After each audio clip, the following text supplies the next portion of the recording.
नमस्कार। कैसे हो भाई? तो ये एक अलग सा टॉपिक है। जैसे अभी जो जेई का एग्जाम हुआ था, उसमें लक्ष्मी कुमारी चुंडावत जी की क्वेश्चन आया था, उनके बारे में पूछा था। तो उनकी एक किताब है रजवाड़ी संस्कृति और परंपरा। उस किताब के कुछ अंश बता रहा हूं। ये वैसे कोई परीक्षा उपयोगी नहीं है, परीक्षा में ये नहीं पूछी जाती। ये एक संस्कार है, यानी हमारे राजपूताना के क्या संस्कार थे, संस्कारों से संबंधित है, रीति रिवाजों से संबंधित इसके अंदर बहुत सारी बातें बताई गई हैं। और हर व्यक्ति की रुचि रहती है अपने समाज के बारे में जानने, हमारे पूर्वजों की रीति रिवाज जानने के। तो इसमें बहुत अच्छी अच्छी बातें, मैं 4-5 बातें आपको इससे संबंधित बताता हूं। जैसे इसमें क्या है कि जैसे नहीं पता होता लोगों को कल्चर के अंदर, जैसे अपने तलवार के कैसे प्रयोग किया जाता है। अब तो करते ही नहीं लड़ाई दंगों में, लेकिन फिर भी तलवारों का जैसे शादी ब्याह में करते हैं, तो दुल्हन बेरो को किया डाल लीजिए, कोई इन डाले रखा है, कोई इन डाले रखा है, क्योंकि उन्हें पता ही नहीं होता कि होगा कैसे। जैसे कभी इंस्पेक्टर को देखा होगा कि पिस्तौल किधर, पिस्तौल हमेशा इस साइड में होता है। क्यों? क्योंकि उसे इस हाथ से ही निकालना है उसे। तो वही तलवार का रूल होता है, वो भी इस साइड में होगी, उस हिसाब से होगी कि उसे निकाल सके। पता है उनको इन टांगिया रखेगो, कोई बिन ऊंधी टांगिया रखेगो। तो तलवार के उपयोग करने के भी अपने रूल होते थे। कभी भी देखना, तलवार को कभी भी मयान से बाहर नहीं निकाली जाती, उसके भी अपने नियम होते थे, क्योंकि हथियारों के प्रयोग के भी नियम होते थे। तलवार कभी पुराने, आप कोई देखना पुराने जैसे नाटक वगैरह आता है, तो जब भी कोई जिक्र चल रहा है और सबके पास तलवारें होती है, पुरानी राजपूती परंपरा में अगर कोई नाटक वगैरह आई, तो जब भी बात बिगड़ती थी तो तलवार धमकी देते थे, तो तलवार आधी बाहर निकालते थे। क्यों? पूरी तलवार बाहर तभी निकलती है मयान से जब वो तलवार या तो किसी का खून पिएगी, बाहर निकलेगी, या फिर उसके धार देने के लिए। तो अगर मयान से बाहर भी तलवार निकाली है तो या तो उसको लोह के ऊपर टच करके फिर वापस मयान में भेजी जाती थी, क्योंकि तलवार बाहर नहीं निकलती। तो ऐसी बहुत सारी परंपराएं जिन्हें हमें नहीं पता होता। तो ये वैसे परीक्षा उपयोगी नहीं, अपने जीवनोपयोगी है, तो अपन बात कर लेते हैं इनके ऊपर। इस किताब के अनुसार जो जो टॉपिक दिए गए हैं 4-5, वो टॉपिक मैं आपको बताता हूं। अच्छा भी लगेगा, हमारी कल्चर, राजपूताने की कल्चर जान के आपको भी अच्छा लगेगा। देखिए, पहली बात तो तलवार चलाना किनको सिखाया जाता था भी? राजकुमार को तलवार चलाना कैसे सिखाया जाता था रजवाड़ों के अंदर? सबसे पहले उसे केला काटना सिखाया जाता था, क्योंकि केला नरम होता है। उसके बाद में क्या है, एक जैसे मिट्टी का, गिल्ली मिट्टी का सांड टाइप का एक बनाया जाता था, उसके ऊपर तलवार चलवाई जाती थी। इससे उसकी ताकत का पता चलता था। ये कई बार कोई एक लाठी एक है और जमीन के अंदर कितनी के अंदर तू घुसो दे, अब अंदर तो वही घुसो पाएगा जिसमें ज्यादा ताकत होगी। तो उसके ऊपर, गिल्ली मिट्टी के ऊपर जब तलवार चलाते थे तो इससे पता चलता था कि इसमें ताकत कितनी है, क्योंकि वो 2 आंगल अंदर गई तलवार या 3 गई, इस हिसाब से। और पुरानी कहावतें, किस्से भी सुनाए जाते थे मोटिव करने के लिए। मतलब ऐसे ऐसे लोगों की चर्चा होती थी, वो कहे पग्गू और तलवार ले गए और बकरे को सिर काट दे, यानी ऐसी बहादुरी वाले किस्से सुनाए जाते थे। हो सकता है ऐसे लोग भी होते होंगे जिनके किस्से चले हैं। फिर क्या होता था कि उससे बकरा कटवाया जाता। अब बकरा मान लो कि बच्चा है, उससे सही नहीं कट रहा है, यानी इसे लोह करना बोलते थे उसे। अब मान लो उससे सही नहीं कटा है तो उसे लोह बिगड़ना कहते थे, कि भी बकरो सही कौन कट्यो। दिलवाड़ा ठिकाने के अंदर ये तलवार चलाना जो है उनकी पुस्तक में पेज 25 पे लिखा गया है। दिलवाड़ा ठिकाने में क्या होता, दशहरे के दिन आदमाता के यहां रोजाना, नवरात्रों के अंदर आदमाता के यहां रोजाना 9 बकरे और 1 भैंसा कटता था। तो जो राजकुमार होते थे उन्हें वहां ले जाया जाता था और सीढ़ियों में उन्हें दिखाते थे, वहां वो खून बहता हुआ देखते थे। वो क्यों दिखाया जाता था? क्योंकि युद्धों में कहीं आदमी की भावना न परिवर्तित हो जाए, कि जिस आदमी का काम नहीं पड़ा, जैसे एक्सीडेंट होता है तो कुछ लोग तो एक्सीडेंट देख ही घबरा जाए, लेकिन पुलिस वाले जाते भी हैं, बिंगास्ती पंजर भी इकट्ठा करें। क्यों? क्योंकि उनका वो काम हो गया, अब उन्हें घिन नहीं आ रही।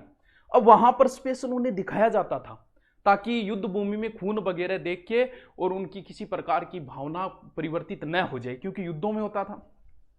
अब इसमें आया कि क्या महिलाओं को भी तलवार चलाना रजवाड़े में सिखाई जाती थी? तो पेज संख्या 26 पे ही लिखा गया इसके बारे में उनकी पुस्तक के अंदर, कि महिलाओं को भी सिखाया जाता था। क्योंकि कई बार ऐसी परिस्थिति आती थी कि मान लो परिवार के सदस्य कहीं शादी ब्याह में सारे गए हो, पीछे कोई नहीं हो तो आक्रमण हो जाए, तो उनका विरोध कौन करे। जैसे कुनाड़ी रावले में ऐसी घटना हुई थी, जब वहां महिलाएं थी, तो फिर महिलाओं या अपनी पुत्रियों, इनको भी तलवार चलाना सिखाया जाता था रजवाड़े में। और जब ऐसी परिस्थिति आती थी तब कहते हैं कि उस समय एक दोहा चलता था कि सिंगनी की जाई सिंगनी, लीनी तेग उठाए। और उस समय उनका मुकाबला करती थी। ऐसी घटना हुई थी कहां, कुनाड़े के रावलकोटा के यहां जनजातियों ने आक्रमण कर दिया था, तो ऐसे ही आती। एक होता चखनी। चखनी क्या होता है, जैसे वो जो चुड़ावत जी लिखते हैं ना, रानी लक्ष्मी कुमारी चुड़ावत जी, वो अपने ठिकाने के बारे में लिखती है कि हमारे ठिकाने में चखनी। चखनी क्या होता थी कि जैसे ठिकानेदार है या राजा है, उसका जो खाना होता था वो कोई एक व्यक्ति चखता था, यानी एक तरीके से कि उसमें जहर वगैरह नहीं लिखे हो। तो चखने का कार्य जो होता था वो इनके रजवाड़े में जो था रावत जी का, वो दाभाई करता था। राजकुमारों को पालने वाले को माता को धाई बोलती थी, धाई के पति को धाभाई बोलते थे। तो उन्होंने लिखा है कि चखनी का कार्य जो है वो हमारे यहाँ धाभाई करते थे। ये उनके पेज संख्या 29 के ऊपर है, उनकी रजवाड़ी परंपरा की पुस्तक के अंदर। एक जो बड़ा ही पवित्र शब्द है मुजरा, और इसका इतना बेहुदा शब्द बना दिया हम लोगों में। रजवाड़े में मुजरा क्या होता था, उनकी पुस्तक में बताया है, पेज संख्या 52 के अंदर देखिए।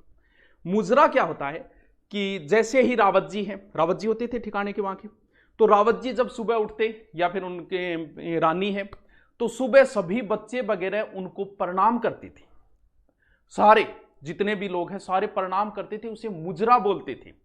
और बोलते क्या थे मुजरा करते समय, अन्नदाता, यानी और अगर कोई राजकुमार है तो उसके लिए बापजी शब्द का प्रयोग लेते थे। और जनानी डोडी अलग से होती है, रानी को भी लोग मुजरा करने जाते थे, वहां नौकर चाकर जितने भी है सब। तो वो क्या होता था, बीच में एक व्यक्ति होता था, रानी जी को प्रणाम करता था, बाहर कोई व्यक्ति आता वो प्रणाम करता। जैसे उसका अलग अलग जवाब होता था रानी जी का उनके लिए। जैसे मान लो कोई राजपूत आया है और उसने मुजरा किया है, तो उसे वारणा फरमाया बोला जाए, यानी रानी साहिबा वापस जवाब देती थी वारणा फरमाया। मान लो कोई ब्राह्मण आया है तो रानी जी जवाब देती थी पगे लगना, और अन्य कोई जाति है तो उन्हें रानी जी कहती थी आशीष फरमाया। यानी जो मुजरा करता था उसे पता चल जाता था कि कौन कर रहा है। जैसे मान लो मारवाड़ साइड का कोई राजपूत या चारण होता था तो वो जय माता जी की करता था, या फिर मान लो नाथ जी साइड का आता था वो श्रीनाथ जी करता था, तो अंदर से रानी साहिबा उन्हें जवाब देती थी। जबकि ये शब्द बड़ा ही अच्छा शब्द था, यानी एक तरीके से संस्कार होता था। और क्या क्या संस्कार बताए उन्होंने बताया कि अगर जब तक बड़े खड़े हैं तब तक छोटा कोई बैठता नहीं था। हम हमारे बच्चों को यही संस्कार, यही तालीम देते हैं, जब तक हम ना बैठे हमारे बच्चे खड़े रहते हैं। ये संस्कार हुआ करते थे पहले। और क्या संस्कार बताए कि कोई भी व्यक्ति नंगे सिर जो है वो अंदर नहीं आएगा, और नंगे सिर यानी राजा जी भी या फिर रावत जी भी अगर नंगे सिर बाहर नहीं जाते थे, साफा या फिर और जो भी कोई चीज होती थी वो उठ के ही बाहर जाते थे। महल के अंदर भी घोड़े सहित प्रवेश नहीं। हाँ, कुछ रिपोर्टेड लोगों के लिए जरूर छूट होती थी, लेकिन घोड़े पे बैठ के महल के अंदर प्रवेश नहीं किया जाए। राज परिवार के सामने कभी तम्बाकू, कोई नशीला पदार्थ, यानी जब लोग बैठे हो बड़े उनके सामने ये कार्य नहीं होंगे। उनके सामने किसी को गाड़ी भी नहीं दी जाएगी। आपने के वह घरगा बैठे रोपड़ों से अनकाट बक रहे हैं, ये भी संस्कार हुए करते थे। यानी इनके पेज संख्या 52 के ऊपर है, इसका पूरा मुजरा शब्द क्या है इसकी पूरी व्याख्या की गई है उनकी पुस्तक में।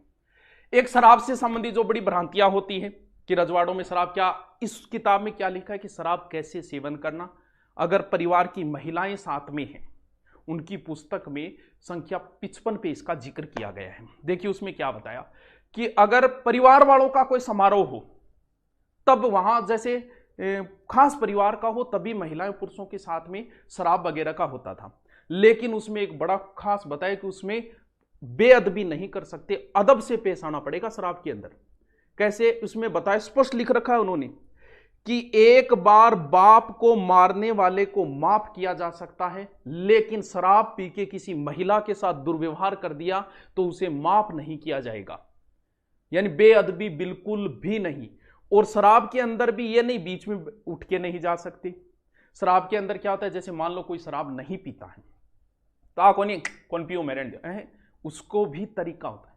शराब परोसने का भी तरीका होता था कि ससुर को कैसे देनी है, बड़े भाई को कैसे देनी है, दादाजी है तो उनको कैसे परोसनी है, और उसके अंदर मना करना है तो उसका भी तरीका बताया।